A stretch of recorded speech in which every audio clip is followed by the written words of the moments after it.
She looked at me like an outdated accessory before laughing and saying something that silenced the entire table. I did not argue, nor did I cry. Instead, I tilted my head and asked one very small question. Her smile cracked instantly like glass hitting ice.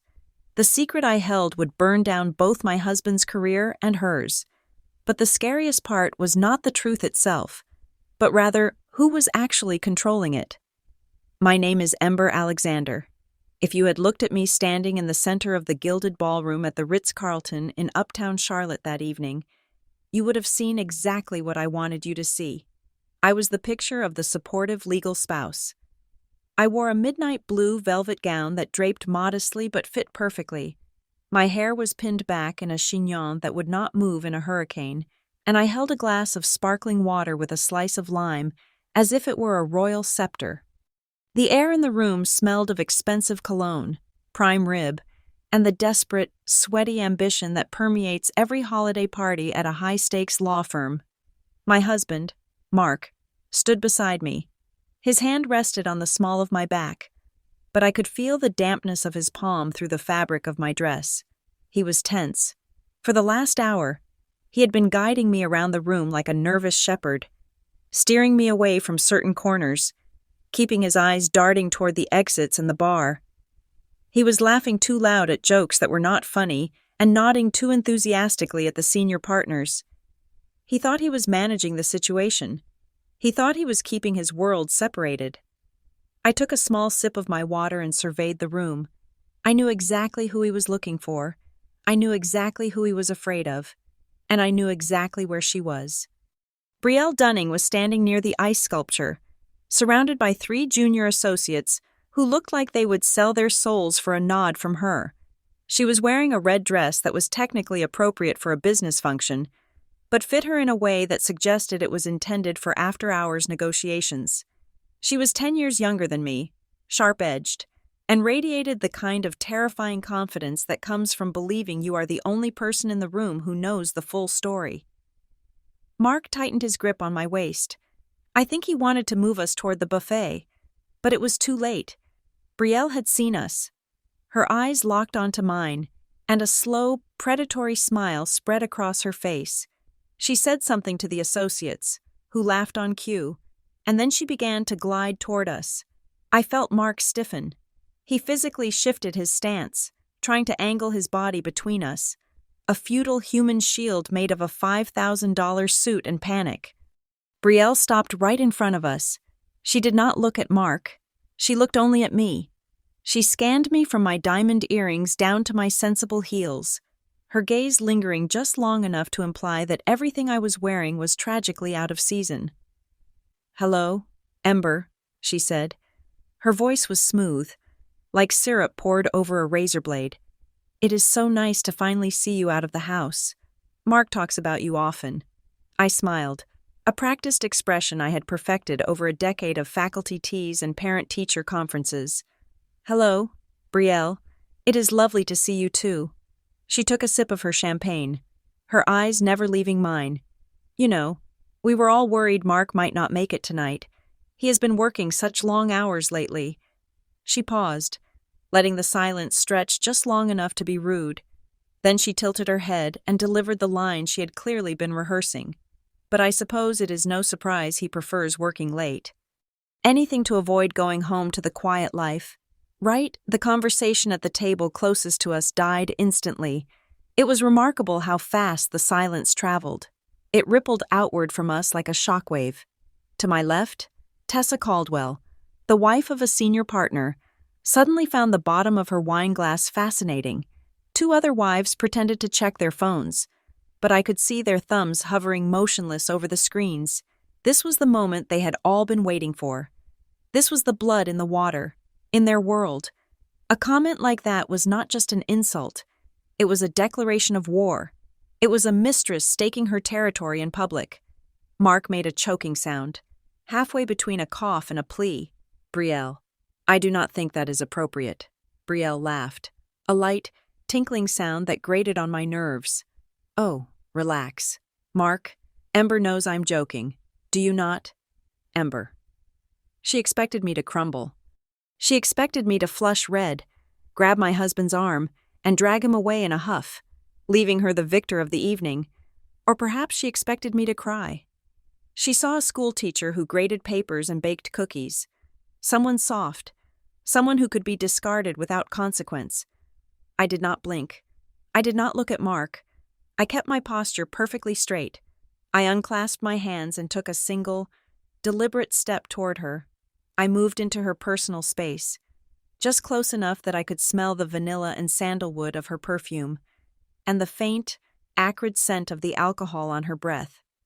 I kept my smile in place, but I let the warmth drain out of it until it was nothing but a polite baring of teeth. I lowered my voice. I did not whisper, but I spoke with a soft, distinct clarity that cut through the ambient noise of the jazz band and the clinking silverware. "Brielle," I said, sounding genuinely curious. "Does Mark know what happened on October 12th? The reaction was instantaneous. The smirk fell off her face as if I had slapped it away. Her skin, which had been flushed with wine and triumph a second ago, went pale. The hand holding her champagne flute jerked, and a few drops of golden liquid sloshed over the rim and stained the carpet. She took a half step back, her heels clicking sharply on the floor. It was the physical reaction of someone who had just touched a live electrical wire. She opened her mouth, but no sound came out. Her eyes darted to Mark, then back to me, wide with a sudden, dawning horror. I did not let her recover.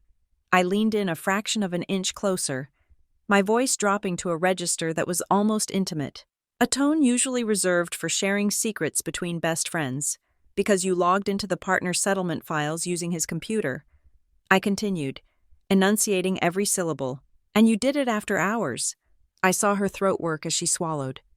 She looked like she was going to be sick. The arrogance was gone, replaced by the sheer, naked panic of a woman who realizes she has been playing a game she does not actually understand. I did not wait for an answer. There was no need. Her face had already confessed everything. I pulled back, restoring the social distance between us. I adjusted the shawl on my shoulders and turned my head slightly, offering a bright, vacuous smile to Tessa Caldwell, who was watching us with her mouth slightly open. "It is a lovely party, isn't it?" I said to the room at large, my voice back to its normal, pleasant volume. Then I turned my back on Brielle Dunning. I did not look to see if she was still standing. I did not look to see if Mark was breathing. I simply walked toward the bar to get a refill of sparkling water, moving with the easy grace of a woman who has nothing to hide and absolutely nothing to fear. Behind me, the silence lingered for a second longer before the murmur of conversation rushed back in, louder and more frantic than before, but I did not care. The first domino had been tipped, and I was the only one who could hear the clicking sound as it began to fall. To understand why I stood in that ballroom with such terrifying calm, you have to go back 6 months. You have to understand the silence of my house before the storm broke. We had been married for 10 years. A decade is a long time. It is enough time to memorize the geography of another person's soul. I knew Mark Ellison not just by the big things, like his social security number or his allergies, but by the microscopic details of his existence. I knew the specific heavy tread of his footsteps on the hardwood stairs when he had lost a case. I knew the precise, rhythmic way he breathed when he was deep in sleep. We operated with the seamless, unconscious efficiency of a mechanism that had been oiling itself for 3,650 days. We could navigate around each other in the dark without ever bumping shoulders, or at least, I thought we could. The change did not happen with a bang. It was not a sudden explosion of lipstick on a collar or a midnight confession. It was subtle, like a shift in barometric pressure that only a seasoned sailor would notice. It started with the way he came home. For 9.5 years, Mark would walk through the front door at 7 in the evening looking like a man who had gone 12 rounds with a printer. He would smell of stale office coffee, ozone from the copy machines, and the dry, dusty scent of legal files. He would loosen his tie immediately, drop his briefcase on the foyer table with a heavy thud, and exhale a long, complaining sigh about the partners or the paralegals. He wanted a glass of red wine, And he wanted to sit on the couch and have me listen to him vent. That was the rhythm. But 6 months ago, the rhythm broke. He started coming home later, closer to 9. But instead of looking exhausted, he looked wired. There was a jittery, kinetic energy under his skin, like he had consumed 5 espressos on the drive home, and the smell was gone. The first thing he would do, before even kissing me hello, was head straight for the master bathroom. I would hear the shower running within 3 minutes of the garage door closing. He scrubbed himself with a fervor that felt less like hygiene and more like evidence destruction. When he finally came downstairs, he smelled only of our soap and toothpaste, scrubbed clean of the day, and scrubbed clean of whatever or whoever he had been with. Then there was the phone. Mark used to leave his phone on the kitchen island, charging, ignoring it until morning. It was just a tool. Suddenly, that device became an extension of his hand. It went into the bathroom with him. It sat face down on the dinner table. If I walked into the room while he was typing, he would angle the screen away, not sharply, but with a casual, fluid motion that was almost more insulting because he thought I would not notice it. I did not say anything. I was the good wife. I told myself it was a big case. I told myself he was stressed. But the calendar told a different story. It was the Wednesdays that finally made the hair on the back of my neck stand up. In the world of high-end corporate law in Charlotte, Wednesday afternoons are sacred. That is when the senior partners play golf at Quail Hollow. The office clears out. It is the one day of the week when the pressure valve releases. Mark had always come home early on Wednesdays, or gone to the gym, but suddenly, Wednesday became his busiest day. He claimed they were doing prep work for the Hawthorne merger. He claimed they were running late depositions. I handle our finances. It is practical. Mark makes the money. I manage the empire.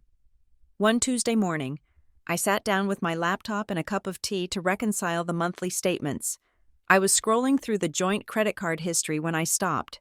There was a charge for a hotel, the Omni. It was posted on a Wednesday. I frowned. Scrolling back, 2 weeks prior, another charge, the Kimpton, Wednesday. 2 weeks before that, the Ivy's Hotel, Wednesday. 3 charges in 6 weeks, all local. All on the afternoon when the office was supposedly empty. I stared at the screen until the numbers blurred. $300 here, $400 there. They were not astronomical sums, just enough for a room service, maybe a bottle of wine.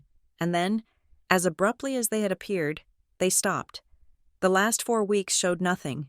No hotels, no strange dinners. A naive woman would have been relieved.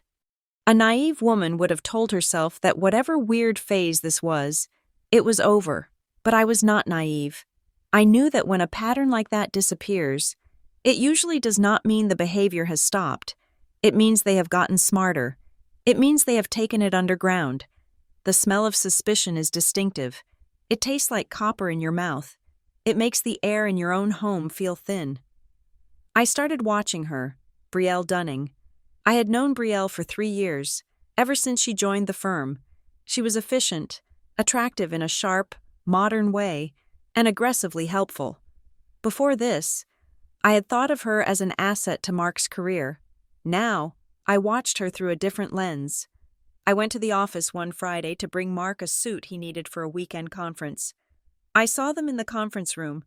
They were not touching. They were not doing anything inappropriate.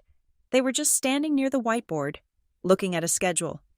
But there was a gravitational pull between them that made the air feel thick. She handed him a pen before he even reached for it. She moved her coffee cup to the left because she knew he was left-handed and would knock it over. She anticipated him. She knew the rhythm of his body as well as I did, maybe better. When she saw me, her smile was too bright. "Oh, hi, Ember. Mark was just saying he hoped you would bring the gray suit." It was a territorial marker. She was telling me she knew what he needed. She was telling me she had discussed his wardrobe with him. She was asserting her place in the intimate details of his life. I drove home that afternoon in silence. My hands were gripping the steering wheel so hard my knuckles turned white. The urge to scream was there, sitting heavy in my chest. I wanted to storm into the house, throw the credit card statements at him, and demand to know why he was showering the second he walked in the door. I wanted to cry. I wanted to break plates. But I did not do any of those things. I realized then that anger is a cheap fuel. It burns hot and fast, and it leaves you empty. If I confronted him now, he would deny it. He would say the hotel charges were for clients who came into town last minute. He would say I was crazy, that I was jealous, that I was imagining things. He would gaslight me until I doubted my own sanity. And Brielle. She would play the victim. No, I needed more than suspicion. I needed leverage. I parked the car in the garage and turned off the engine. I sat there in the dark for 10 minutes, listening to the ticking of the cooling metal. I took a deep breath, inhaling the smell of gasoline and concrete. I was not going to be the hysterical wife. I was not going to be the woman who got played. I was going to be the one who wrote the ending of this story. I picked up my phone and scrolled through my contacts until I found a name I hadn't used in years. Monica Price. We had gone to university together. She used to be the girl who could find out who was hosting a party before the invitations went out. Now, she was a private investigator with an office above a nail salon and a reputation for being terrifyingly thorough. I pressed the call button. "Monica," I said when she answered. "It is Ember. I need to buy you a drink, and I need you to tell me if I'm crazy." I walked into my house, hung up my coat, and started making dinner. When Mark came home 2 hours later, looking tired and smelling of nothing but soap, I kissed him on the cheek and asked him how his day was. I poured him a glass of wine. I smiled. I had decided to stop being his wife and start being his judge, and the trial was just beginning. Monica Price ran her private investigation firm out of a second-story walk-up in a strip mall that time had politely forgotten. The building was wedged between a discount tire shop and a place that sold vape juice by the gallon. Her office sat directly above a 24-hour gym and a nail salon called Heavenly Touch. The result was a sensory experience that was uniquely American. As I sat in her waiting chair, the floor vibrated rhythmically with the thud of dropped weights from below, while the air smelled like a potent cocktail of stale sweat, acetone, and the cheap vanilla candles she burned to mask it all. It was a far cry from the marble-floored lobby of Mark's law firm, and frankly, I liked it better. It felt honest. Monica had not changed much since college, except that the softness around her eyes had been replaced by the weary cynicism of a woman who spends her days photographing people's worst mistakes. She did not offer me coffee or tea. She knew why I was there. She simply spun her monitor around and leaned back in her creaking leather chair, studying me over the rim of her glasses. "So," she said, her voice dry, "here is the million-dollar question. Ember, is your husband cheating, or is he drowning?" The question caught me off guard. I had come prepared for pity. I had come prepared for the sympathetic tilt of the head that says, "Oh, honey, another midlife crisis." I was not prepared for a diagnosis. "What do you mean?" I asked, smoothing a non-existent wrinkle on my skirt. Monica tapped a folder on her desk. "I have been tailing Mark for 10 days. Standard package. GPS tracker on the sedan. Long lens photos. The works, usually. By day 3, I have a money shot, a kiss in a parking lot, a hand on a knee at dinner, entering a Motel 6 at lunch." She slid a series of glossy photographs across the desk toward me. I looked down, bracing myself for the sting of betrayal. But the photos were confusing. The first one showed Mark and Brielle sitting on a park bench near the courthouse. They were not touching. In fact, they were sitting as far apart as the bench allowed. Mark had his head in his hands. Brielle was looking at him, talking. Her face was not soft or seductive. It was hard. Her jaw was set, her finger pointing at the pavement. The next photo was taken through the window of a coffee shop, not a romantic bistro, but a brightly lit chain place with uncomfortable metal chairs. It was 10 at night. Mark looked like he hadn't slept in a week. He was gesturing wildly, his face contorted in stress. Brielle was sipping an iced latte, looking bored. "This does not look like a date," I whispered. "No," Monica agreed. "It looks like a hostage negotiation." She pulled up a second set of documents. "Mark is not sleeping with her, Ember, or if he is, That is the least of your problems. He is meeting her at the office after everyone else has gone home. They stay there until midnight. The lights in his office stay on. But she is the one at the computer. He is usually pacing. I felt a cold knot form in my stomach. The Wednesday hotel charges, the sudden change in behavior, the shower scrubbing. If it isn't an affair, what is it? Monica leaned forward, her expression darkening. That is where it gets interesting. I did a background dive on your girl Brielle. On the surface, she is clean, good credit score, single, lives in a condo downtown. But there is a hole in the timeline. She pointed to a date circled in red marker on a calendar printout. October 12th. I stared at the date. It was a Thursday. Mark had come home late that night. I remembered. He had told me a client crisis had exploded. He had drunk 3 glasses of scotch before bed. October 12th. Monica repeated. On that day, a digital case file was created in the county clerk's preliminary system. It was flagged with a temporary docket number, usually reserved for urgent injunctions or settlement disputes involving high-profile entities. It existed for exactly 45 minutes, and then I asked, and then it vanished. Monica said, not sealed, not redacted, gone. It was like someone reached into the server and surgically removed it. Usually, when a case is dropped, there is a digital footprint, a log that says, file deleted by user X. This was a ghost job. It requires admin-level access that shouldn't exist for a standard clerk. She looked at me, her eyes intense. And here is the kicker. I ran a trace on Brielle's employee credentials at the firm.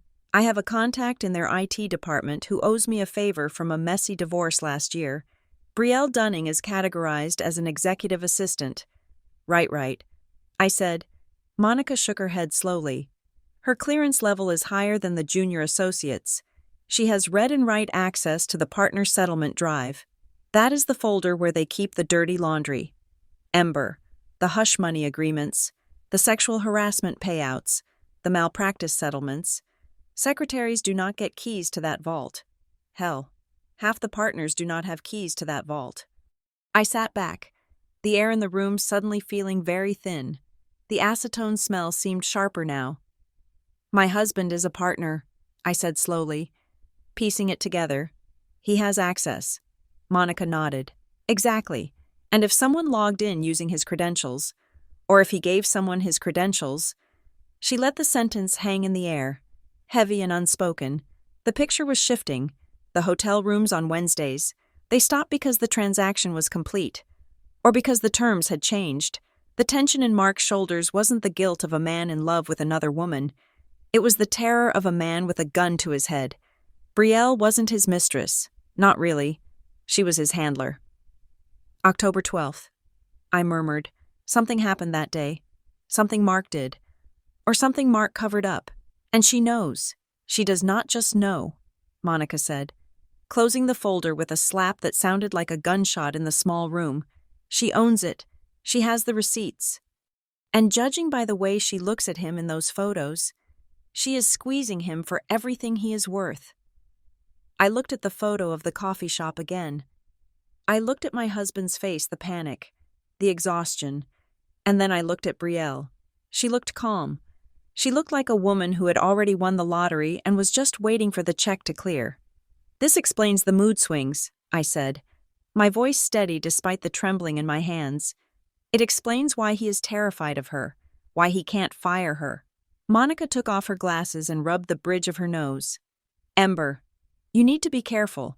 If this is blackmail involving firm settlements, we are talking about millions of dollars. We are talking about disbarment, prison time. If Brielle has evidence that Mark tampered with a case or hid a settlement on October 12th, she has a nuclear weapon in her purse. I stood up. The vibration from the gym downstairs felt like it was traveling up through my legs, settling in my chest. I felt a strange, cold clarity wash over me. For weeks, I had been mourning the loss of my husband's affection. I had been preparing myself to fight a romantic rival. I had been ready to compete with youth, with beauty, with the excitement of a new fling. But this was not romance. This was business. And business was something I understood. I looked at Monica. I need to know exactly what disappeared on October 12th, and I need to know whose name was on it. Monica smirked. A quick, sharp expression. I am already on it, but it is going to cost you. Digging that deep into a deleted server is not cheap, and it is definitely not legal. I pulled my checkbook out of my purse.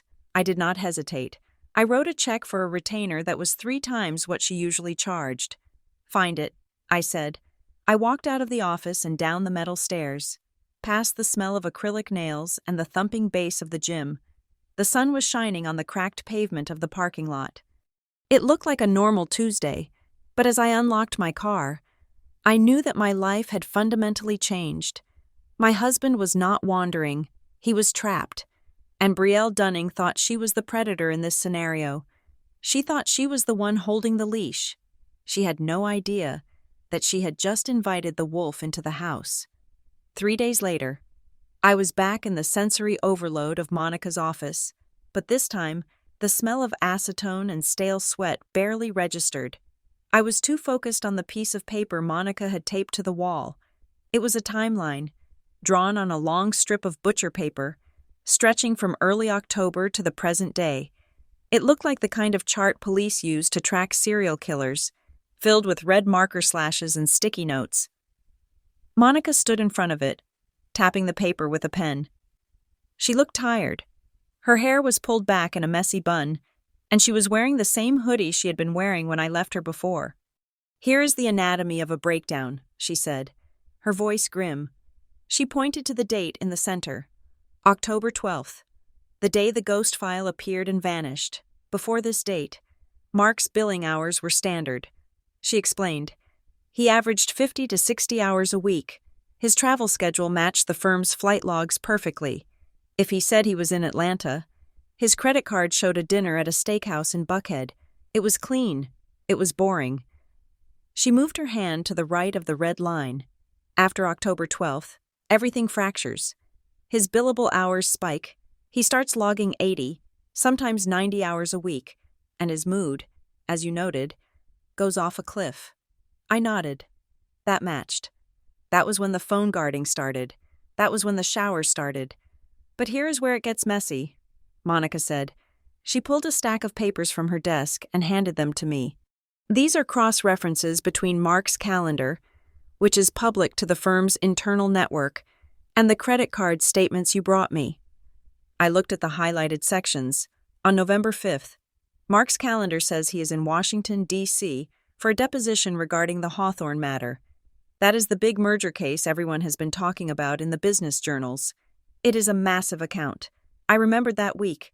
He had packed a bag. He had kissed me goodbye. He had been gone for 2 nights.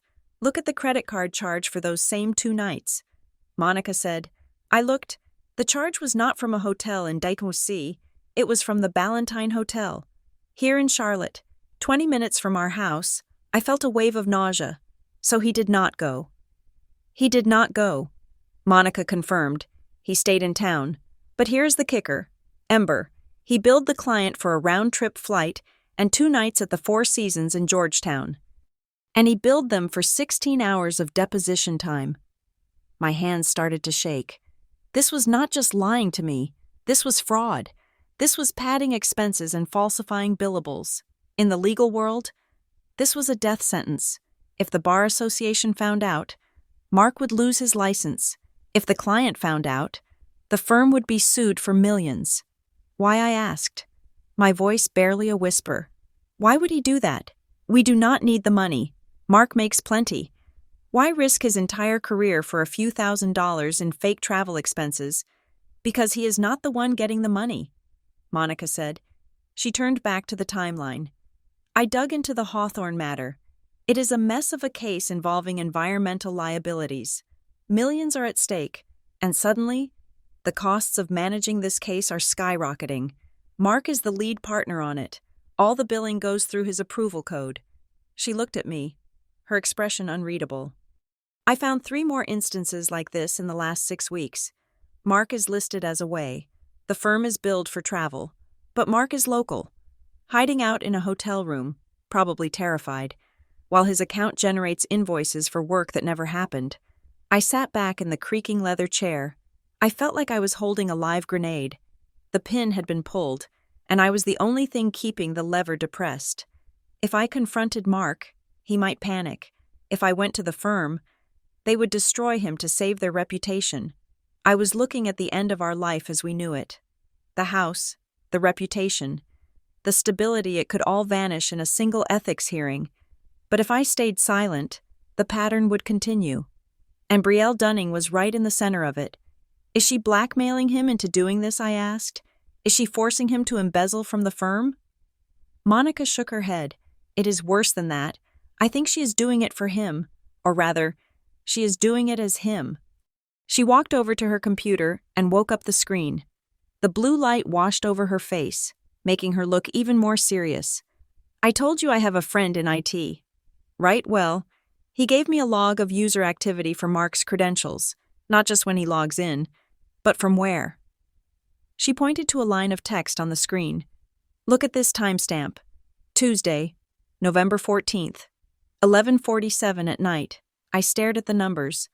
11:47. Where was Mark at that time? Monica asked. I closed my eyes, searching my memory. Tuesdays were date nights. Or they used to be. We usually watched a movie. By nearly midnight, we would have been in bed. He was home. I said certainty. He was asleep. I remember because I woke up around midnight to get water, and he was snoring. His phone was on the nightstand. Monica nodded slowly. Exactly. He was asleep in his bed next to his wife. But according to the firm's server, Mark Ellison was logging into the secure drive. He accessed the Hawthorne settlement drafts. He modified 3 clauses regarding liability caps, and then he approved a batch of expense reports. My breath caught in my throat. He did not do it. I whispered, No. Monica said, He did not. Someone else did. Someone who has his password. Someone who has his token generator. Someone who knows his schedule perfectly so they can operate when he is verifiably offline. Brielle. I said, the name tasted like poison. Brielle. Monica agreed. She is not just a secretary. Ember. She is piloting his avatar. She is using his identity to loot the Hawthorne account and manipulate settlement terms. And because it is his login, his approval code, and his computer, if anyone looks, it points straight to Mark. The realization hit me with the force of a physical blow. Mark was not the villain. He was the scapegoat. The hotel rooms on Wednesdays. The fake trips. It wasn't about an affair. It was about creating an alibi, or perhaps being forced out of the way so she could work without him looking over her shoulder. The tension, the fear he knew. He knew something was wrong. He knew she had him in a vice grip, but he probably didn't even know the extent of it. He was drowning. Just like Monica had said, he is not a cheater, I said, my voice sounding strange to my own ears. He is a hostage, and she has the gun, Monica added. The question is, why hasn't he stopped her? What does she have on him that is strong enough to make a senior partner let his assistant commit grand larceny in his name? That brings us back to October 12th. I said, everything kept circling back to that missing file. That was the leverage. That was the chain she had wrapped around his neck. Whatever happened that day, whatever mistake Mark made, or whatever trap he fell into, Brielle had captured it. She had deleted the official record, kept a copy for herself, and used it to turn my husband into her personal ATM and legal puppet. I looked at the timeline again. It was no longer just a chart of suspicious behavior. It was a map of a man being slowly erased. I stood up. I felt a cold, hard resolve settling in my stomach, replacing the nausea. I need proof. I said, not just logs. I need to catch her doing it. Monica smiled, and it was a dangerous thing to see. I was hoping you would say that, because I found something else. She has a pattern. She does the heavy lifting, the file transfers, the big billing adjustments on nights when there is a distraction, nights when the partners are occupied, like the holiday party. I said. Monica nodded. The firm's annual gala. Everyone will be there. The partners, the associates, the IT staff. The office will be empty, but the servers will be running, and she will be there. I said, she will. Monica said, but she will be watching Mark. She will be making sure he plays his part. She won't expect anyone to be watching her. I picked up my purse. I remembered the invitation sitting on my kitchen counter. Heavy cardstock, gold lettering, a summons to the slaughter. I am going to that party, I said, and I'm going to ask her a question. I thought, I am going to ask her a question that will make her realize that while she might hold the keys to the castle, I am the one who knows where the bodies are buried. I walked out of Monica's office and into the bright afternoon sun. The world looked the same as it had an hour ago, but the context had shifted entirely. I was no longer a wife suspecting a husband. I was a rescue team of one. And Brielle Dunning had no idea that she was about to pick a fight with the only person on earth who knew Mark Ellison better than she did. The week leading up to the holiday party was a masterclass in compartmentalization. By day, I was Mrs.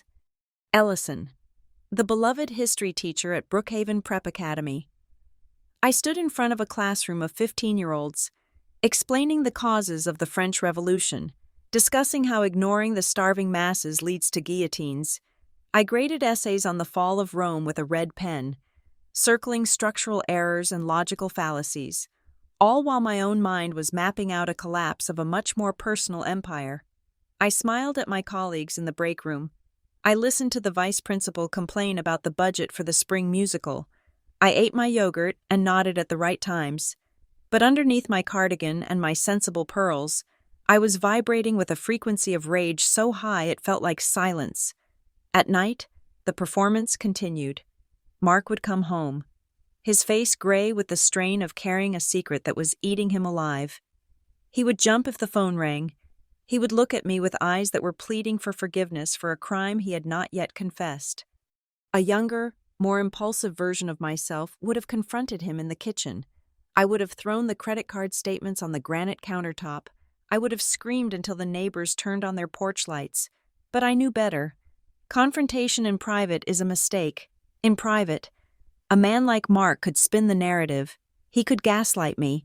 He could cry and beg and promise it would never happen again. And the emotional weight of 10 years of marriage might make me falter. He could make me feel guilty for snooping. No, I did not want a conversation. I wanted a checkmate. And for that, I needed a board where he could not knock over the pieces when he realized he was losing. I continued to meet with Monica, but we changed our location. The office above the nail salon felt too exposed. We met in her car, parked in the back lot of a grocery store 2 towns over. I found someone, Monica told me on a rainy Tuesday. A guy who used to work in the IT department at your husband's firm. He got let go 6 months ago during a restructuring, so he has no loyalty to them. What did he say, I asked, watching the windshield wipers slice through the drizzle. He confirmed that the system logs every login attempt by IP address. She said, but here's the thing. He said that for Brielle to have the kind of access she has to be able to read and write to the partner settlement drive, someone had to manually override the security protocol. Mark's password alone wouldn't be enough to grant her that specific permission level from a remote terminal. My stomach tightened. Mark gave her the access. Monica shook her head. That is the scary part. Mark does not have the administrative rights to grant that access. Only a managing partner or the chief information officer can do that. The implications were chilling. Mark was the one whose account was being used, but someone else, someone higher up the food chain, had opened the door for Brielle. She was not just a rogue secretary blackmailing one man. She was a protected asset. She had a guardian angel in the firm, someone who perhaps thought she was useful, or someone she was blackmailing as well. This meant I was not just fighting a mistress. I was fighting a systemic rot within the company. 2 days before the party, I got the final piece of the puzzle. I had finished teaching early and decided to drive past the firm. I parked my Volvo across the street, near a trendy wine bar called The Gavel.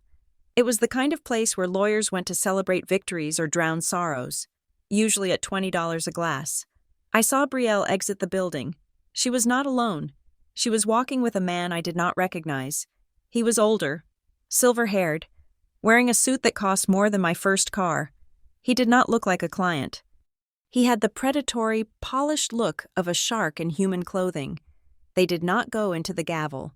They stood under the awning, out of the rain. Brielle was talking fast. her hands moving aggressively. The man was listening, nodding slowly. At one point, he reached into his jacket pocket and handed her an envelope. It was thin. It wasn't money. It looked like tickets, or perhaps a key. I took a photo with my phone, zooming in as much as I could, and sent it to Monica. 5 minutes later, my phone buzzed. "That is interesting." The text read, "That is Julian Vane. He is a senior partner at Sterling & Finch." Sterling & Finch was Mark's firm's biggest rival. They were the competitors who were constantly trying to poach clients, trying to steal the top talent. The realization hit me so hard, I actually gasped. Brielle wasn't just embezzling from the Hawthorne account to cover her tracks. She was selling the details of the settlement to the opposition. She was trading inside information. The envelope likely contained a down payment on a new life, or perhaps a job offer once she had burned Mark's firm to the ground. She was going to destroy Mark. She was going to let him take the fall for the embezzlement and the data breach. And while he was being disbarred and possibly indicted, she would walk away with a golden parachute provided by the competition. Mark wasn't the villain. He wasn't even the partner. He was the distraction. I drove home in a trance. When I walked into the kitchen, Mark was there, staring into the open refrigerator. He looked startlingly fragile. "Hey," he said, his voice hollow. "Are we still going to the party on Friday? I was thinking maybe we could skip it." "Say I am sick." He wanted to hide. He wanted to retreat into the safety of our home because he knew, on some level, that the walls were closing in. I walked over to him and placed a hand on his shoulder. I felt the tension in his muscles, hard as stone. "We can't skip it." "Mark," I said softly, "it is important." He looked at me, and for a second, I saw the man I had married 10 years ago, the man who was ambitious and kind and wanted to save the world. Now, he was just a man who had made a mistake and been caught in a trap he didn't understand. "I am just tired." "Ember," he whispered. "I know." I said. I kissed his cheek. "It will be over soon." I went upstairs and opened my closet. I pulled out the midnight blue velvet gown. I held it up against my body in the mirror. It was elegant. It was regal. It was the armor of a woman who had nothing to hide. I had the time. I had the logs. I knew about the rival partner, and I knew that Brielle Dunning was arrogant. She thought she was the smartest person in the room because she held the secrets. She didn't realize that secrets are heavy, and if you drop them in the wrong place, they explode. The party was the perfect stage. It was neutral ground. It was public. There would be witnesses, important witnesses. Brielle would feel safe there, surrounded by the power she thought she controlled. She would drink champagne. She would gloat. She would try to humiliate me to assert her dominance. And I would let her. I would let her walk right up to the edge of the cliff. I packed a small clutch purse for the evening, lipstick, phone, tissues, and a folded piece of paper with a very specific set of timestamps that Monica had printed out for me. I laid the dress on the bed and smoothed the velvet. I wasn't angry anymore. Anger is hot and messy. What I felt was cold and precise. It was the feeling of a surgeon scrubbing in before an amputation. It was going to hurt, and there would be blood. But it was the only way to save the patient. I turned off the light and went to sleep next to my husband, knowing that in 48 hours, I would either save his life or watch it burn. But either way, the silence was about to end. The chandelier overhead was massive, a cascading waterfall of crystal that refracted the light into 1,000 sharp, glittering daggers. I stood beneath it, feeling the weight of the moment pressing down on my shoulders. I had chosen my outfit with the precision of a military tactician. My midnight blue velvet gown was conservative, high-necked and long-sleeved, the kind of dress that makes a woman look like part of the furniture in a room full of exposed skin and sequins. I wanted to look like the safe, boring wife. I wanted to look like someone who could be easily dismissed. But if anyone had looked closely at my eyes, they would have seen that I was not looking at the decor. I was scanning the room, marking exits, noting alliances, and watching the enemy. Mark was beside me, and he was vibrating. It was a subtle tremor, visible only if you knew him as well as I did. His hand was clamped onto my elbow, his fingers digging into the velvet. He was not guiding me, he was steering me. Every time we got within 20 feet of the bar, he would abruptly change direction, muttering something about seeing a client near the buffet or needing to greet a senior partner by the orchestra. He was terrified. He was trying to keep the two halves of his life from colliding. He looked like a man walking through a minefield, waiting for the click that signals the end. I let him steer me for a while. It gave me time to observe her. Brielle Dunning was holding court near the center of the room.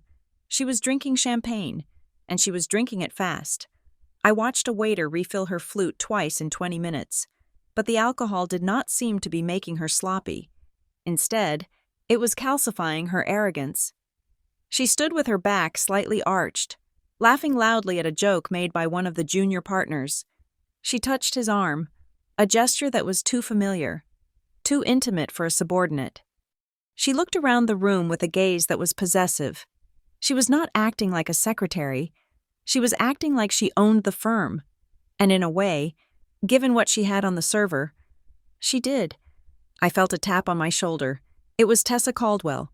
Tessa was the wife of the head of litigation, a woman who treated gossip like a currency that needed to be spent before it devalued. "Ember, you look lovely," she said, leaning in close. Her breath smelled of expensive Chardonnay. "Thank you, Tessa," I said, keeping my voice low and pleasant. She tilted her head toward Brielle. "The girl is certainly enjoying herself tonight, isn't she?" Tessa whispered. "You know, Robert told me she has become indispensable lately. Apparently, she is the only one who can get anything approved by the management committee these days. It is odd. Do you not think, usually, assistants do not have that kind of pull?" I took a sip of my sparkling water. "It is very impressive," I agreed neutrally. "She is clearly very dedicated," Tessa hummed, a sound of polite skepticism. "Dedicated is one word for it.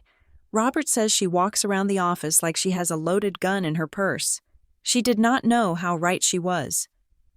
Mark pulled me away before I could respond. He dragged me toward a group of men standing near the windows. Among them was Mr. Sterling, the managing partner. He was a large man with a booming voice and a smile that did not quite reach his eyes. Mark Sterling roared, clapping my husband on the back, the man of the hour. Mark flinched. "Good evening, sir. I was just telling the group about your numbers this quarter," Sterling said, beaming at me. "Ember, you should be proud. Your husband has posted the highest billable hours in the department for 2 months running. The revenue from the Hawthorne account alone is keeping the lights on in this place." I felt a cold spike in my chest. Every word was an indictment. The billables were high because they were fake. The revenue was likely inflated or being siphoned. Sterling was praising the very noose that Brielle had tied around Mark's neck. Mark looked like he was going to be sick. He forced a smile that was more of a grimace. "It has been a team effort, sir." "Nonsense." Sterling laughed. "You are a machine, Mark, a machine." I smiled at Sterling. "He works very hard." I said, "He stays at the office until midnight almost every night." Mark froze. He looked at me, his eyes wide with panic. He knew that I knew he wasn't working those nights. He knew I was referencing the logs. But he could not say anything. He had to stand there and accept the praise for the crime he was committing. Suddenly, the dynamic in the room shifted. I felt it before I saw it. The air grew tense. Brielle was walking toward us. She had seen Mark getting praise. She had seen him with the partners, and she could not stand it. She needed to remind him, and everyone else, who was really in charge. She needed to assert her dominance over the wife who was standing there in her blue velvet dress, looking so respectable and safe. Mark tried to turn us away, but it was too late. Brielle was already there. She stepped into the circle, ignoring the social hierarchy that usually kept assistants on the periphery. "Well, this looks like a serious conversation," she said, her voice cutting through the low murmur of the men. Sterling looked surprised, but he smiled. "Brielle, we were just congratulating Mark on a stellar quarter." Brielle turned her eyes to me. They were cold, hard, and shining with malice.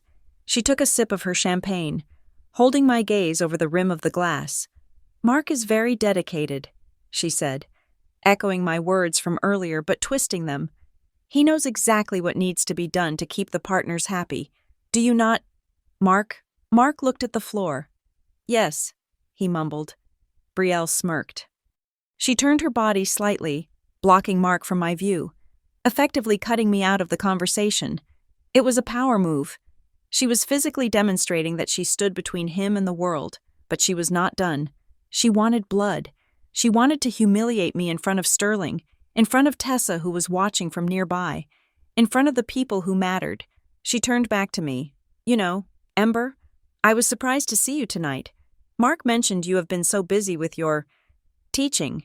It must be nice to have a job where you can just check out at 3 p.m. Some of us have to work until the job is actually finished. The insult was crude, but effective. It was meant to paint me as simple, as a woman who played at working while the adults did the heavy lifting. The partners chuckled uncomfortably. Mark opened his mouth to defend me, but nothing came out. He was paralyzed. The jazz band reached the end of a song. The drummer hit the final cymbal crash, and then the music stopped. The room fell into a sudden, expectant silence as the musicians turned the pages of their sheet music. It was the moment I had been waiting for. I did not get angry. I did not frown. I let the silence stretch for 1 second, then 2. I let everyone in the circle feel the awkwardness of Brielle's rudeness. Then I smiled. It was a soft, polite smile. I looked at Brielle with the gentle indulgence of a teacher looking at a student who has just given a wildly incorrect answer. I took a small step forward, reclaiming the space she had tried to steal. I kept my voice low, but in the silence of the room, it carried with the weight of a stone dropping into a still pond. Everyone was watching, everyone was listening, and Brielle, in her arrogance, thought she had won. She stood there, chin up, waiting for me to retreat. She had no idea that I wasn't retreating. I was loading the weapon. The air in the room was stale, recycled through the vents of the high-ceilinged ballroom, carrying the scent of expensive perfume and the distinct metallic tang of chilled champagne. I stood near the periphery of the conversation circle, watching Brielle hold court. She was glowing, quite literally, thanks to a shimmering highlighter applied to her cheekbones and a dress that cost more than my first car. She had that specific kind of confidence that comes from believing you are untouchable, the kind that thrives on the silence of others. She was discussing loyalty. The irony was so thick, it coated the back of my throat like oil. Brielle took a sip of her drink, her eyes flickering over to me with a practiced look of pity. She wanted the group to see it. She wanted them to see the wife who was losing her grip, the woman who was supposedly too fragile to handle the complexities of a man like Mark. Mark carries so much weight on his shoulders, Brielle said, her voice smooth, pitched perfectly to draw sympathy. It takes a very specific kind of strength to support a visionary like him. Not everyone is built for the pressure. Sometimes, the people closest to him just do not see the reality of his sacrifices. The implication hung in the air, sharp and obvious. The other women in the circle nodded vaguely, awkward but captivated by the drama. They knew the rumors, they likely knew about the affair, or at least suspected it, and they were waiting for me to crack. They expected tears, or perhaps a sharp, defensive retort that would make me look hysterical. Instead, I felt a strange, icy calm settle over my nervous system. It was the feeling of a sniper adjusting the scope, factoring in the wind, holding their breath before the pull. I stepped forward. I did not rush. I moved with the languid, unbothered pace of a woman who owns the building. I met Brielle's gaze. I saw the slight tightening at the corner of her eyes.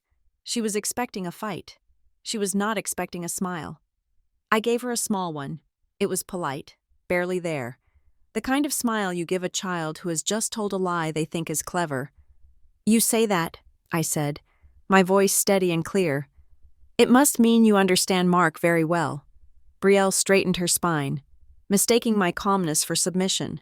She swirled the ice in her glass. "I am just speaking the truth," she replied, her chin lifting in a gesture of defiance. "Someone has to acknowledge what he goes through." The trap was set. She had walked right into the center of the room, claimed her territory, and invited me to challenge her knowledge of my husband. I took one more step, closing the distance between us until I was just inside the boundaries of her personal space. It was aggressive enough to be felt, but subtle enough that from a distance, it looked like an intimate exchange between friends. I lowered my voice, dropping the volume until it was a frequency meant only for her. The ambient noise of the gala, the clinking silverware, the string quartet, the murmur of 100 other lies faded into a dull hum. "Brielle," I said softly. She blinked, her smile faltering for a microsecond. "Do you remember October 12th? The reaction was immediate. It was biological. The color drained from her face not in a wash, but in a sudden, violent retreat of blood. Her pupils dilated, swallowing the iris. Her hand, the one holding the champagne flute, jerked imperceptibly. A tiny droplet of wine sloshed over the rim and landed on her wrist, but she did not wipe it away. October 12th. The date was innocuous to everyone else in the room, to the world. It was just a Tuesday in autumn. To Brielle, it was the night the facade almost shattered. I did not let her look away. I held her gaze, locking onto her panicked eyes with a suffocating intensity. I needed to twist the knife. I needed to be precise. That night, I continued, my voice a silken whisper. Who was the person that asked Mark to make the phone call to fix things so they disappeared? I watched the memory replay in her mind. I saw the flash of the headlights, the crunch of metal, the frantic, hysterical sobbing on the side of a dark road.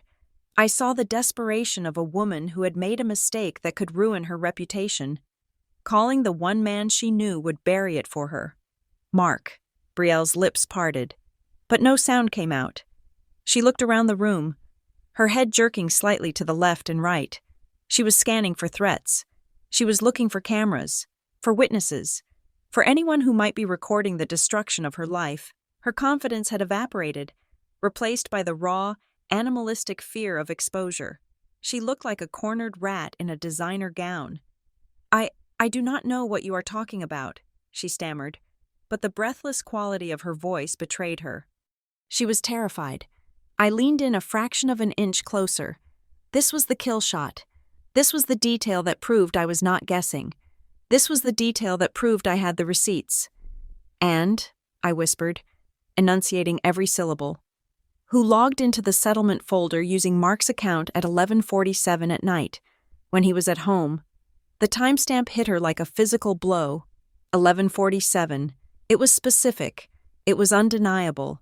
It placed her digitally at the scene of the cover-up, using my husband's credentials to scrub her own mess, all while he was supposedly in bed with his wife. It implied not just an affair, but a conspiracy. It was leverage. It was blackmail material. It was a felony. Her mouth opened and closed. She was gasping for air, her chest heaving beneath the silk of her dress. The arrogance was gone. The pity she had shown me moments ago was gone. All that was left was a hollow, trembling shell. I did not wait for an answer. The question was rhetorical. We both knew the answer. I held her gaze for 1 second longer, letting the weight of the information crush her, letting her understand that I knew everything, every text, every call, every dirty buried secret she thought was safe in the dark. Then, I pulled back. I broke the tension as easily as snapping a thread. I turned my shoulder to her, effectively cutting her out of existence. I looked past her, spotting an acquaintance a few feet away, a woman named Catherine who served on the library board. "Catherine," I called out, my voice bright, cheerful, and completely normal. "I have been meaning to ask you about that fundraiser for the children's wing." I walked away. I did not look back. I did not need to. I left Brielle standing there in the middle of the crowded ballroom, alone in a room full of people. She was frozen, gripping her glass so hard I thought the stem might snap. She was flushed with shame, paralyzed by panic, wondering how much I knew, wondering who else knew, wondering if her entire life was about to implode before the dessert course was served. I walked toward Catherine, a genuine smile on my face. The domino had been tipped. The first piece had fallen. Now, I just had to watch the rest of them go down. The reaction was visceral, immediate, and entirely satisfying to witness. Brielle did not just leave the conversation. She fled the scene. It was a retreat so hasty it bordered on a confession. She practically threw her champagne flute onto a passing waiter's tray, the stem clattering loudly against the metal, before turning on her heel. Her movements were jerky and uncoordinated, the graceful socialite facade stripped away to reveal a terrified woman trying to outrun a ghost. She headed straight for the double doors leading to the lobby, her knuckles white as she gripped her clutch. Mark saw it happen. He had been charming a potential investor near the bar, but his eyes had been tracking Brielle the entire night. The moment she broke formation, his posture collapsed, the color drained from his face, leaving him looking gray and ill, like a man who had just swallowed glass. He excused himself abruptly, muttering something about fresh air that nobody believed, and hurried after her. He did not look like a concerned husband. He looked like a man trying to stop a bomb from detonating. I did not move, not yet. I stood there, calm and anchored, watching the heavy doors swing shut behind them. I took a slow sip of my water. I counted the beats in my head. 1, 2, 3, 4. I needed to give them enough lead time to feel safe, but not enough time to escape. I needed them cornered. When I reached the count of 10, I set my glass down on a high-top table. I moved toward the exit. Despite the marble floors and the height of my stilettos, my steps were silent. I walked with the deliberate, rolling gait of a predator that has already secured the kill and is simply coming to collect the carcass. I felt light, unburdened by the fear that had defined the last 6 months of my life. The power dynamic had shifted so violently that the air around me felt electrically charged. I pushed through the doors and slipped into the corridor. The noise of the gala faded instantly, replaced by the hollow, echoing silence of the hotel's outer hallway. It was a long, carpeted stretch leading toward the coat check and the private elevators. It was empty, save for 2 figures standing in the alcove near the emergency exit. I stopped. I pressed myself against the wall. Shielded by a large, ornamental pillar, I did not need to see them to know what was happening. The acoustics of the corridor were unforgiving. Their voices carried sharply, bouncing off the polished wood paneling. "You are hysterical," Mark hissed. His voice was low, but it vibrated with suppressed rage. "Keep your voice down. People are watching." "She knows." Mark, Brielle's voice was not low. It was rising, shrill and jagged with panic. "Did you hear what she said? She did not just guess. She knew the date. She knew the exact time. She is guessing. She is fishing for a reaction, and you are giving it to her on a silver platter." "She knew about the throat lock," Brielle snapped, cutting him off. "She knew about the settlement folder. She quoted the timestamp, Mark, 11:47 at night. How could she possibly know that unless she saw it, unless she has the files?" There was a pause. A heavy, suffocating silence hung in the air for a second. I could imagine Mark running a hand through his hair, a nervous tic he always displayed when he was losing control of a negotiation. "That is impossible," Mark said, but his conviction was wavering. "I scrubbed that drive. I deleted the entire directory the morning after. There is no way she has access. I had it wipe the server logs." "You think she went through it?" Brielle let out a sharp, incredulous laugh that sounded more like a sob. "She was in your house. She was in your study. You arrogant idiot. You think you are the only one who knows how to hide things." "Lower your voice," Mark commanded, the threat in his tone unmistakable. "I handled it. The file is gone. No one knows about the payout. No one knows about the accident. It is buried." "No one knows?" Brielle mocked him, her voice dripping with venom. "Except the person who paid, and the person who received it." I leaned closer to the edge of the pillar. This was it. This was the fracture I had been waiting for. They were turning on each other. "What are you talking about?" Mark asked. The aggression in his voice had shifted to confusion, and beneath that, a dawning horror.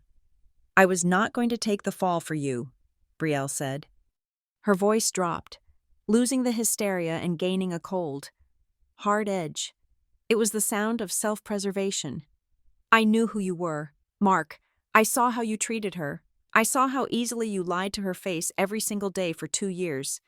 Did you really think I trusted you blindly? Did you think I was stupid enough to let you hold all the cards? Brielle, Mark warned. What did you do? I was scared, she confessed, the words rushing out now.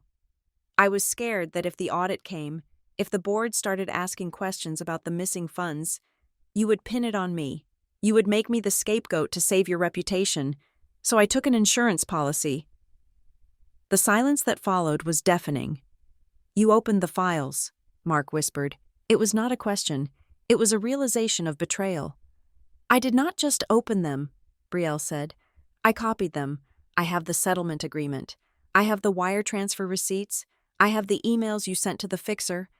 I have the police report you paid to have suppressed. I have everything. Mark, I backed it all up to a private cloud server that you cannot touch. I felt a smile touch my lips in the shadows. It was perfect.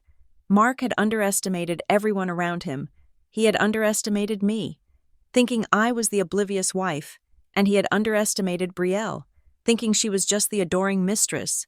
He thought he was the chess master, but he was just a piece on the board, surrounded by queens who were ready to take his head.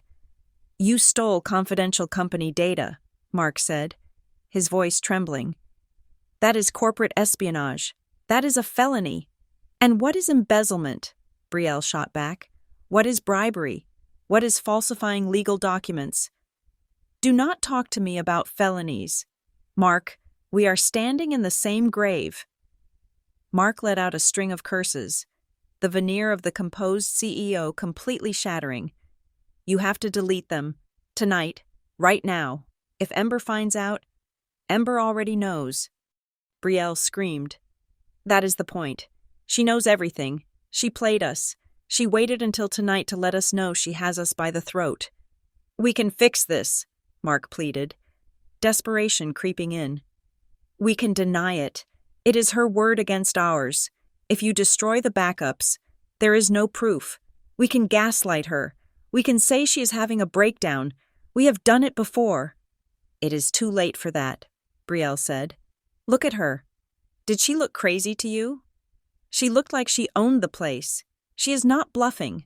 Mark, she has something, and if I am going down for this, I am not going down alone. I decided it was time. I stepped out from behind the pillar. The rhythmic click of my heels on the marble floor was sharp and deliberate. Click, click, click. Both of them froze. They whipped their heads around to face me. The look on their faces was identical, pure, unadulterated terror. Mark looked like he had seen a reaper. Brielle looked like she wanted to faint. I stopped 5 feet away from them. I did not yell. I did not accuse. I simply stood there, radiating the absolute certainty of a woman who holds the winning lottery ticket. You are right, Brielle, I said calmly. I am not bluffing. Mark opened his mouth, but no sound came out. He looked from me to Brielle and back again, realizing the walls were closing in from both sides. Brielle straightened her posture, trying to regain some shred of dignity, but her eyes were wet with tears. She looked at Mark with hatred. Then she looked at me with fear. I will not let you ruin me, Brielle said, her voice shaking. I have leverage. You have evidence, I corrected her. There is a difference. Brielle took a step back, clutching her purse to her chest as if it contained her soul. She looked at Mark, and for the first time, I saw the true depth of the toxicity between them. There was no love there. There was only shared guilt and mutual liability. If I sink, Brielle said, her voice low and lethal, staring directly into Mark's eyes, ignoring me entirely now. If I sink, you sink with me. I will release everything. I will send every document to the board. I will send it to the press. I will take you down. And I will take the partners down. And I will burn this entire company to the ground before I let you sacrifice me. Mark stared at her, horrified, realizing the monster he had helped create was now turning to devour him. I watched them, the adulterous husband and his paranoid mistress, tearing each other apart in a hotel hallway. I did not need to say another word. The work was done. I turned around and walked back toward the gala, leaving them alone in the wreckage of their own making. The music from the ballroom swelled as I opened the doors, a triumphant symphony welcoming me back to the party. The heavy oak doors of the ballroom had barely settled into their frames before I circled back. I had given them exactly 3 minutes. 3 minutes was enough time for the initial shock to wear off and for the truly frantic, desperate bargaining to begin, but not enough time for them to formulate a coherent exit strategy. I needed them raw. I needed them unbalanced. I approached the alcove from the opposite direction this time, moving with the casual, drifting energy of a hostess making her rounds. They were still there, huddled in the shadow of the decorative pillar, locked in a misery of their own making. The visual was almost poetic. Mark was leaning against the wall, looking as though his skeleton had been removed, while Brielle stood rigid, her hands trembling violently by her sides. I stepped into their line of sight with a look of mild, pleasant surprise. "Oh, you two are here," I said, my voice light and airy, cutting through the thick tension like a razor blade. "I was wondering where you had disappeared to. The raffle for the charity auction is about to start. They are giving away that trip to the Maldives." The effect was instantaneous. Mark flinched as if I had struck him. He looked at me, his eyes wide and hollow, struggling to reconcile the wife he thought he knew with the woman standing before him. He opened his mouth to speak, but the words died in his throat. Brielle was in worse shape. She turned to face me, and the mask of the untouchable socialite had completely disintegrated. She was crying, silent, heaving sobs that shook her thin frame. She had tried to compose herself, but the damage was done. A single, dark streak of mascara had escaped the corner of her left eye, tracking down her cheek like a fissure in a porcelain doll. It was a small imperfection, but on a woman like Brielle, who weaponized her appearance, it was a symbol of total defeat. She tried to glare at me, to summon some of that arrogance she had displayed at the table, but it was gone. All that remained was fear. I did not let the silence linger. I did not give them a chance to recover. I took a step closer, crossing the boundary from casual observer to executioner, though my expression remained perfectly polite. "Brielle," I said, my tone dropping an octave, losing the airy pleasantness and settling into a flat, professional coldness. "I think it is time we discussed your future." She wiped at her cheek aggressively, smearing the black ink further. "I have nothing to say to you," she hissed, though her voice lacked any real bite. "On the contrary," I replied smoothly, "you have quite a lot to say, but I'm not interested in hearing it. I am interested in results." I paused, letting the ambient noise of the hotel, the distant hum of the elevator, the muffled music from the party fill the space. I wanted her to feel the weight of what was coming. "You have 2 options," I continued. "Option 1 is a voluntary transition. You will submit your resignation tomorrow morning, citing personal reasons. You will accept a standard severance package, and you will sign a non-disclosure agreement that is so restrictive you will not be able to whisper the name of this company in your sleep without breaching contract. You will leave the state, and you will start over somewhere else, quietly." Brielle stared at me, her chest rising and falling rapidly. "And option 2, she asked, her voice trembling.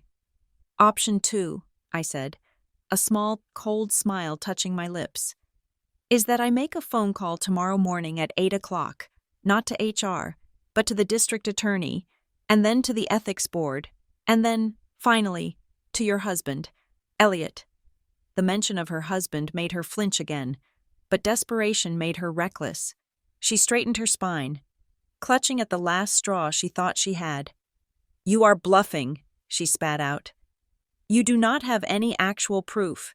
You have guesses. You have a few timestamps you might have seen over Mark's shoulder. That is not evidence. That is hearsay. If you try to accuse me, I will deny everything. I will say you are a jealous wife making up stories." I looked at her with genuine pity. It was the kind of look one gives to an animal that does not realize it is already in the trap. "You are mistaken," I said softly. "I deleted the local files," she insisted, her voice rising in pitch, trying to convince herself as much as me. Mark wiped the server logs. You have nothing. I have the access codes, I countered, ticking them off on my fingers. I have the IP address logs that place you in the secure folder at 11:47 at night.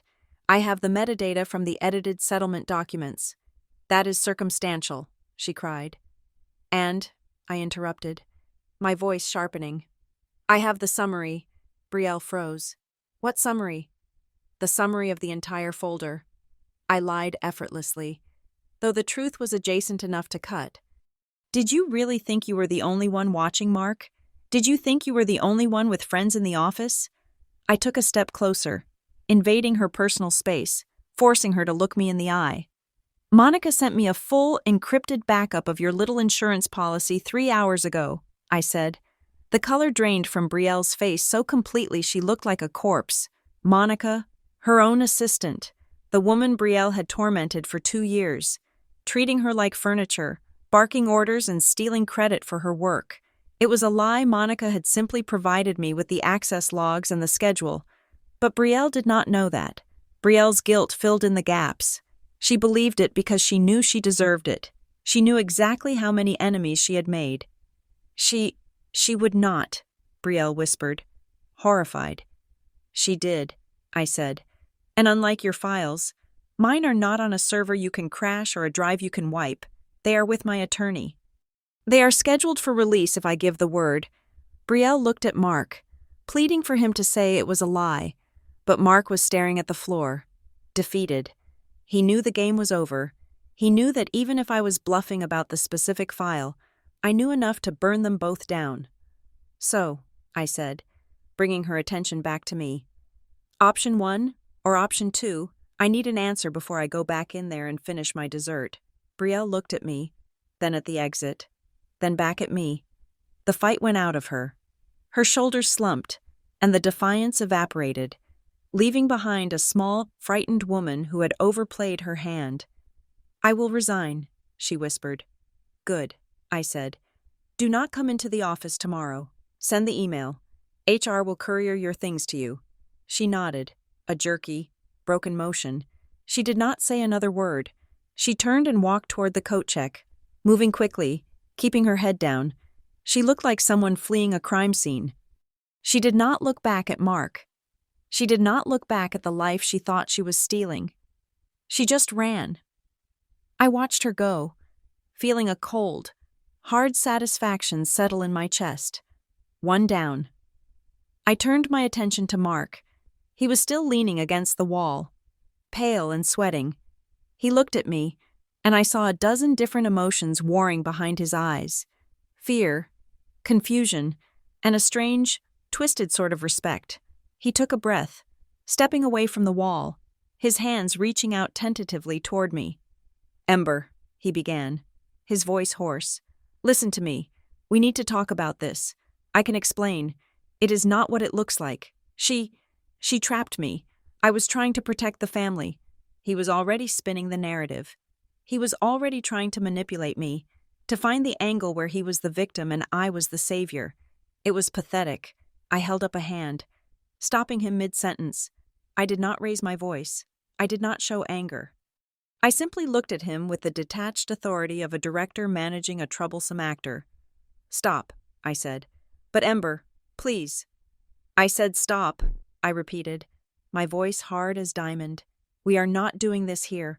We are not doing this now. We have to talk, he pleaded. You have everything wrong. I have everything right. Mark, I said. But that is a conversation for another time. Right now, we are at a gala. There are cameras. There are investors. There are people who matter. I reached out and adjusted his tie, which had gone slightly askew during his panic. My touch was clinical, devoid of affection. He flinched at the contact, but he did not pull away. You are going to walk back into that ballroom, I instructed him. You are going to smile. You are going to shake hands.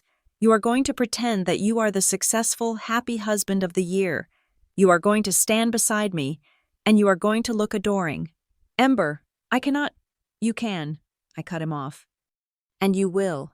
because if you do not, if you cause a scene, or if you look like anything less than perfect, I will send that file to the board tonight. Do you understand me?" He stared at me, swallowing hard. The Adam's apple bobbed in his throat. He saw the resolve in my eyes, and he knew I was not the same woman he had left at home this morning. The power dynamic had shifted irrevocably. "Yes," he whispered. "I understand." "Good," I said, dropping my hand from his tie. "Now, fix your face. The raffle is starting." I turned on my heel and walked back toward the double doors, the sound of the party growing louder with every step. I did not wait for him. I knew he would follow. He had no other choice. The morning sun hit the marble island in our kitchen with an aggressive brightness that felt entirely inappropriate for the mood in the room. I sat on a bar stool, a mug of black coffee in my hands, watching Mark. He looked like a man who had aged 10 years in a single night. His tie was gone, his shirt was wrinkled, and he was staring into his own coffee cup as if it contained a portal to a time before he had destroyed his life. I did not offer him comfort. I offered him a schedule. "We have an appointment," I said, my voice cutting through the silence of the house. 8:30, Crown Ridge and Blythe. You are going to speak to the managing partner." Mark looked up, his eyes bloodshot. "Ember, I can't. If I tell them about the cover-up, about the billing, I lose my license. I lose my equity. I lose everything." "You lost everything the moment you let Brielle own you," I corrected him. "Now you are just negotiating the terms of the surrender. You have a choice. Mark, you can walk into that office and control the narrative. You can admit to a lapse in judgment, offer full restitution, and beg for a suspension instead of a disbarment. Or I can make the call. And if I make the call, I will not be asking for leniency. I will be handing over the evidence as a hostile witness." Mark flinched. He knew I meant it. The woman who had blindly signed tax returns was dead. The woman sitting across from him was the one who had dismantled his mistress in 3 minutes flat. He rubbed his face with his hands, exhaling a long, shuddering breath. "It started with the hours," he confessed, his voice cracking. "Just a few padded hours here and there. Everyone does it. The pressure to hit the targets was insane. But then came October 12th. The accident," I said. "She called me," Mark whispered. "She was hysterical. She had hit a parked car. She had been drinking. She knew if the police came and breathalyzed her, she would lose her custody arrangement from her previous marriage. She begged me to help. So I made a call. I knew a guy in the precinct who could lose a report. I paid him. I thought I was being a hero." He looked at me, shame burning in his eyes. The next day, she came into my office. She wasn't crying anymore. She smiled and told me that if I ever tried to end things with her, or if I ever refused to help her with her career, she would send the proof of the bribe to the ethics board. She had recorded the phone call. "Ember," she had me on tape committing a felony. I listened, feeling a cold chill that had nothing to do with the air conditioning. It made sense now. The desperation, the erratic behavior. But as I looked at the timeline in my head, I realized something else. I remembered a conversation I had overheard months ago between Brielle and the VP of Marketing. I remembered how the VP had suddenly approved a massive budget increase for Brielle's department despite poor performance. "You were not the only one," I said, the realization hitting me with the force of a physical blow. Mark looked confused. "What? Brielle," I said, my mind racing. "She didn't just stumble into leverage with you. This is her business model. She collects secrets. She creates debts. She finds the weak point in every man she meets: their ego, their greed, their fear, and she clamps down. You were just the most convenient link because you had the passwords she needed." Mark stared at me, the horror of it sinking in. He had thought he was special, even in his sin. He realized now he was just another asset in her portfolio. "Get your coat," I said, standing up. "We are going to the office." The meeting at Crown Ridge and Blythe was clinical. I waited in the reception area, reading a magazine I did not see. While Mark went into the glass-walled conference room, I watched through the blinds. I saw him talking. I saw the managing partner's face go from confusion to shock to a stony professional anger. I saw Mark place his badge and his company laptop on the table. He came out 40 minutes later. He looked lighter, as if a physical weight had been cut from his back. "It is done," he said. "I am on indefinite unpaid suspension, pending an internal audit. I agreed to pay back every cent of the padded billing plus interest. They are not pressing charges for now, provided I cooperate fully with the investigation into Brielle." "And Brielle?" I asked. "Security is escorting her out right now," Mark said. "They flagged her login. She tried to access the server this morning to delete the evidence, just like you said she would. It caught her in the act. It is over." It was almost anticlimactic. There was no screaming match. There was no dramatic slap. Just the quiet, efficient grinding of bureaucratic gears. Later that afternoon, I learned that Brielle had tried to get ahead of the story. She had drafted a company-wide email, a sweet, cloying farewell message claiming she was leaving to pursue an exciting new opportunity in Europe. She wanted to leave with her head high, to spin the narrative one last time, but she never got to hit send. The IT department had locked her account 7 minutes before she finished typing. The only notification she received was a pop-up window stating her access had been revoked. The narrative died in her drafts folder, unseen and irrelevant.